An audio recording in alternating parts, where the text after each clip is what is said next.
어제부터 살펴본 우리 감독과 또 오늘 이 집사의 자격에 대하여서 사도 바울이 디모데에게 편지를 썼던 내용입니다. 오늘 본문 8절부터는 이 집사의 자격에 관하여서 특기하고 있는데요. 주목해 봐야 할 것은 이 8절 가장 처음에 나오는 단어 이와 같이라는 단어입니다. 그 앞에 7절까지 무슨 내용이 나오냐면 감독, 즉 이 목사의 자격에 관하여서 길게 설명을 하고 있습니다. 그런데 이와 마찬가지로 이와 같이 집사들도, 그러니까 목사를 뽑는 기준과 같은 동일 선상에서 직분자들을 선출해야 되고, 거기에 더해서 오늘 8절부터 13절까지 이 집사의 자격을 추가하고 있다는 것입니다. 여러분 놀랍지 않으십니까? 성경은 마치 이 집사의 자격과 그 기준을 이 목사를 검증하는 기준보다 더 엄격하게 세워놓는 것 같아요. 무슨 의미가 되겠습니까? 이 교회 안에서 직분자 한 사람, 그 집사 한 사람을 세우는 것이 얼마나 중요한 일인지를 하나님의 말씀이 우리에게 증거하고 있다는 것입니다. 정중해야 하고, 한 입으로 두 말을 하면 안 되고, 깨끗한 양심을 소유해야 합니다. 또 신실한 믿음을 가지고 그 믿음의 비밀을 알고 있어야 합니다. 배우자와 자녀들을 선대하는 사람, 다시 말하면 이 교회 안에서의 신앙생활과 가정에서의 신앙생활이 일치하는 사람이어야 한다는 것입니다. 여러분, 이러한 자격들의 특징이 있습니다. 결코 이 모든 항목들은 짧은 세월 동안 검증될 수 없는 항목들이라는 것입니다. 반드시 그 한 사람을 오랜 기간 지켜봐야 하고, 교회가 이 사람을 정말로 직분자로 세워야 하는가 숙고하면서 진리에 기반한 경건의 훈련들과 여러 가지 시험들을 거쳐야만 주님의 몸된 교회 직분자 한 명이 세워진다는 것입니다. 여러분, 왜 이렇게 성경은 직분자를 세우는 것에 있어서 엄격한 기준과 또 충분한 시간을 요구하고 있는 것일까요? 장황하게 말하였지만 대답은 사실 놀랍도록 간단합니다. 교회에게 직분자 한 사람은 정말 중요한 사람, 키퍼슨이기 때문에 그렇습니다. 직분자 한 사람이 어떻게 예수님을 믿느냐, 어떠한 마음으로, 어떠한 충성으로 교회를 섬기느냐에 따라서 앞으로 이 교회가 어떠한 교회가 될지를 가늠해 볼 수 있게 됩니다. 직분자 한 사람 때문에 교회가 크게 부흥하기도 하고, 직분자 한 사람 때문에 교회가 굉장히 어려워지고 교회 문까지 닫는 경우도 있습니다. 그럼 이렇게 질문해 볼 수 있을 것입니다. 그럼 목회자는 안 중요합니까? 목회자도 굉장히 중요합니다. 그러나 어떤 면에서는 직분자가 훨씬 더 중요할 수 있습니다. 왜 그런지 아십니까? 좀 현실적인 이야기를 드리겠습니다. 목회자들은 바뀌죠. 목회자들은 바뀝니다. 여기서 은퇴를 할 수도 있고 떠날 수도 있습니다. 그런데 직분자는 어떻습니까? 목회자만큼의 가변성이 크지 않은 것입니다. 웬만하면 그 동네에 계시고 웬만하면 그 교회에 계속 있을 가능성이 높습니다. 누가 더 오래, 누가 더 많은 사람들에게 영향을 끼치는가 생각해 보면 이 직분자라는 위치가 얼마나 중요한지 우리가 알 수 있는 것이죠. 또 직분자들은 목회자들보다 성도들의 삶 속에 더 깊이 관여합니다. 경조사를 목회자들보다 더 잘 챙기기도 하고, 그 한 사람 한 사람의 신앙생활과 감정과 그 사람의 지금 환경과 조건이 어떠한지를 때로는 목회자들보다 더 잘 알게 되는 경우가 많습니다. 저희 시니어 어르신들 같은 경우도 저보다 옆에 있는 분들, 함께 그분들과 신앙생활 하시는 분들이 그 대소사들을 더 잘 캐치하고 저에게 알려주시면서 기도와 신방을 부탁하시기도 합니다. 성도들의 삶에 더 직접적으로 영향을 끼칩니다. 그래서 성도들은 나는 정말 이 목사님이 내 신앙의 롤모델입니다, 말은 그렇게들 하시지만 실제적으로 그 신앙의 면면을 살펴보면 옆에 있는 나의 성도님들, 옆에 있는 나의 어떤 직분자들의 신앙생활을 닮아가는 경우가 훨씬 더 많더라는 것입니다. 그래서 저는 감히 이렇게 말씀드리고 싶습니다. 직분자는 교회의 얼굴입니다. 여러분 한 사람 한 사람이 이 퀸즈 아닌 교회의 얼굴됨을 믿으시기 바랍니다. 직분자는 그 교회의 대표자들이고 직분자를 보면 그 교회가 어떤 교회인지 사람들은 감이 오게 됩니다. 직분자는 그래서 예수 그리스도와 하나님의 이름을 대표하는 자들입니다. 직분자가 예수님 닮지 못한 삶을 살면 누구의 이름이 욕되게 되는 것일까요? 담임 목사님의 이름이 욕되게 되는 것입니까? 아닙니다. 직분자의 삶이 하나님 닮지 못하면 세상은 교회를 욕하고 하나님 욕합니다. 아유, 저 교회는 무슨 직분자가 저래. 저 교회는 저 사람 때문에 내가 가기 싫다. 저런 사람 보니 하나님 없는 게 확실하다. 하나님 있다면 저렇게 살겠는가? 여러분, 이러한 교회가 되면 되겠습니까? 안 되겠습니까? 안 된다는 것입니다. 부담되시죠? 마음이 어려우실 겁니다. 특별히 직분을 맡았던 분들, 그 직분을 가지고 계신 분들 마음에 참 부담이 되는 본문입니다. 그러나 사랑하는 성도 여러분, 오늘은 주님께서 오늘 이 말씀을 우리에게 주셨다면 오늘은 좀 부담을 가지셔야 합니다. 어떤 부담감일까요? 거룩한 부담감입니다. 거룩한 부담감.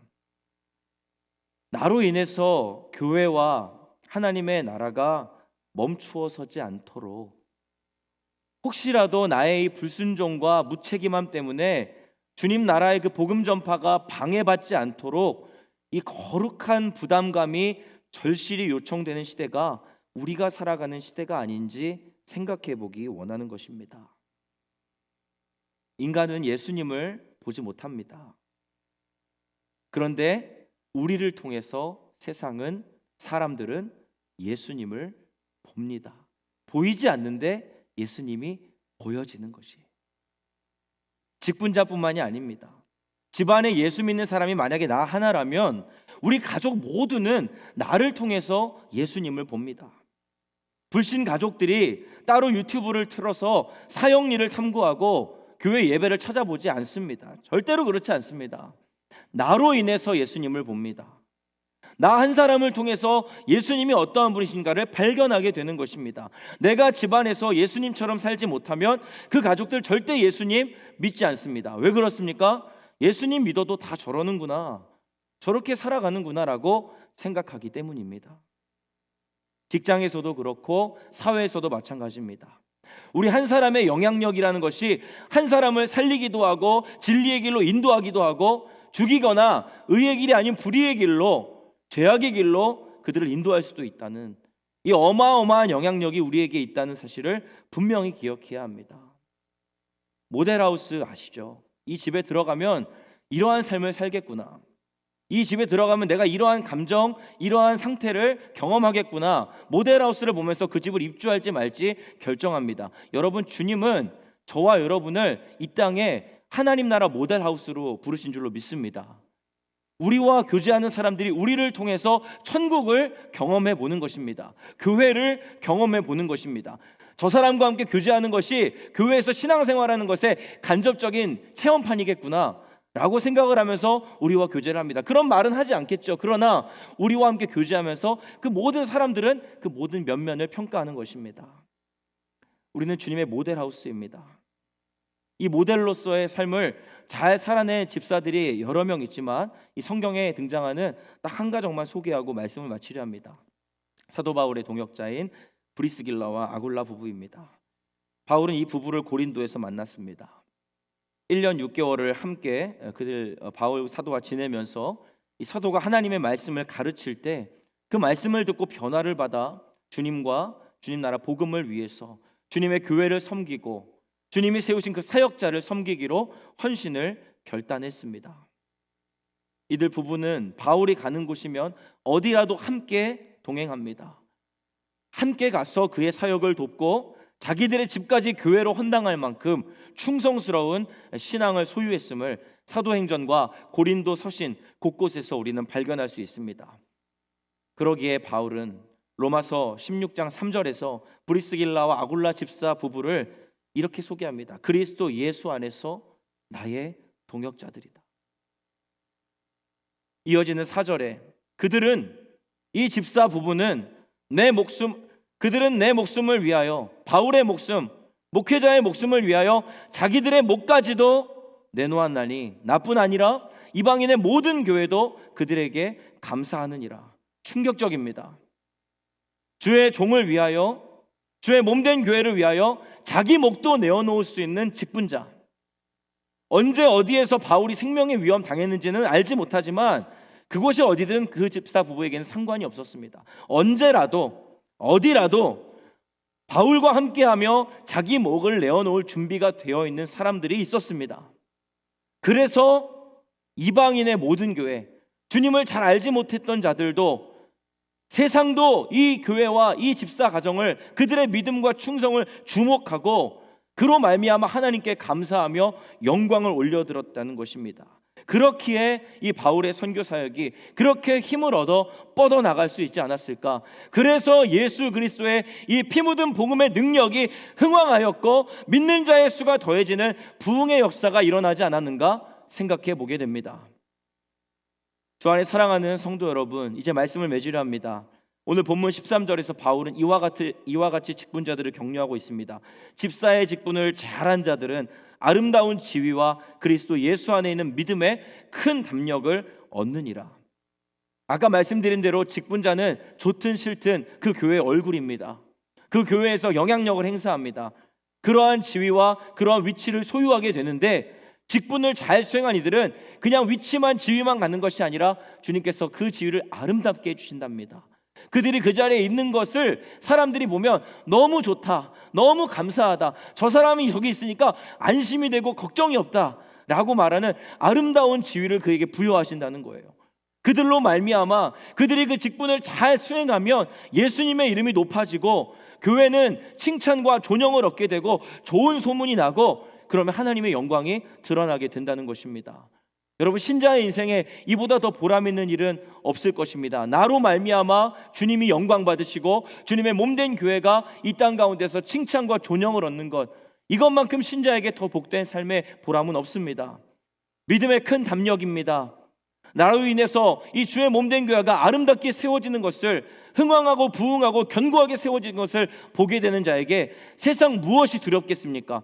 하나님이 이 교회에 함께 하신다는 사실을 내가 눈으로 목도했고, 내 삶을 통해 하나님 일하신다는 것을 내가 직접 몸으로 체험하고 경험했는데, 앞으로 주님의 나라 이루어가시는 이 모든 일에 있어서 내가 무엇이 두렵겠습니까? 소망이 생기는 겁니다. 담대함이 생기는 겁니다. 그래서 거침없이 주의 길을 걸어가고 주께서 맡기신 사역을 충성되이 감당할 수 있게 되는 것입니다. 절대로 주일만 교회에 몸만 왔다 갔다 하는 성도에게는 이러한 비범함이 없습니다.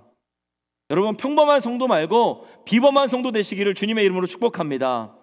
오늘도 주님 주시는 이 마음, 주님 얼마나 이 직분자들을 사랑하시고 그들을 눈여겨보시고 그들을 정말 기쁘게 여기시는가, 이것이 주님께서 나에게 주신 말씀이다 믿으시고 주님의 마음을 가지고 주님께서 핏값 주고 사신 이 주의 몸된 교회, 내가 충성을 다하여 섬길 때 주님의 영광이 나타나게 되리라. 정말 이 단순한 성경의 진리이지만 이 단순한 진리를 내 마음에 확실히 새기고 오늘도 기도의 자리로 나아가는 가운데 정말 주님의 영광을 위하여 놀랍도록 남은 인생 쓰임받으며 주님께 칭찬과 존영을 얻는 우리 퀸즈하나님교회 모든 성도들 되시기를 다시 한번 주님의 이름으로 축복합니다. 기도하겠습니다. 사랑하는 하나님 아버지, 감사합니다.